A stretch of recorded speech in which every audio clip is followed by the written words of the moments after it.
సోదరా, మానవాళిని ఉద్ధరించటానికి ఈ ప్రపంచంలో ఎంతోమంది మహాత్ములు, మహర్షులు, గురువులు ఎందరో ఎంతో కొంత సేవ చేసి వెళ్ళారు. వాళ్ళందరూ మానవులకు వెలుగును ప్రసరింపచేశారు. కానీ వారందరూ కొన్ని ప్రత్యేకమైన చోట్ల ఆ చుట్టుప్రక్కల ఉన్న ప్రజలకు మాత్రమే కాంతిని ఇవ్వగలిగే కొవ్వొత్తుల లాంటివారు.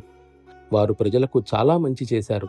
తద్వారా ప్రజలు ఆధ్యాత్మికంగా లబ్ధి పొందారు కూడా.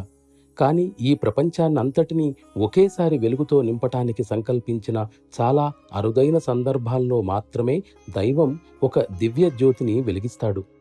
ఇప్పటికే జ్యోతి వెలిగించటం జరిగింది. దీనివలన లబ్ధి పొందగలిగేది, ఉద్ధరించుకోగలిగేది పరితప్త హృదయాలు మాత్రమే. ఇటువంటి సదవకాశం మరలా ఈ సమీప భవిష్యత్తులో వస్తుందని ఆశించగలరా? అటువంటి వ్యక్తిత్వం మరలా మరలా రాగలదా? ఇదే ప్రయోజనం కోసం ఇంతకు పూర్వం వచ్చిన ఏ వ్యక్తిత్వంతోటైనా ఈ వ్యక్తిత్వాన్ని సరిపోల్చగలమా? ఇటువంటి వ్యక్తిత్వం అవతార రూపంలో ఎప్పుడైనా దిగిరావటం జరిగిందా అని ప్రశ్నిస్తే ఖచ్చితంగా లేదు అని చెప్పాలి.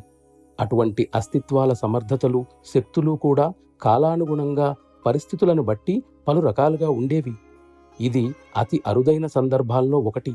ఎందుకంటే దైవ సంకల్పం ఆ విధంగా ఉంది.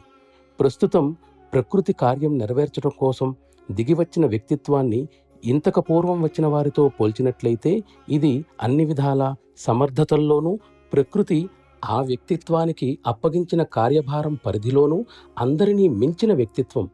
ప్రపంచానికి ఈనాడు అటువంటి వ్యక్తిత్వం ఆవిర్భవించింది. ప్రకృతి కోరిక మేరకు ఈ వ్యక్తిత్వం ఉనికిలోకి వచ్చింది. కానీ ఈ అవకాశాన్ని పూర్తిగా వినియోగించుకునేందుకు ఎవ్వరూ ముందుకు రావడం లేదు. ఆయన మాత్రం తన వంతుగా మీకివ్వవలసిన ఉత్కృష్ట జీవితాన్ని ప్రసాదిస్తూనే ఉన్నారు. నేను వెల్లడిస్తున్న ఈ విషయం మీకు ఆశ్చర్యం కలిగించవచ్చు.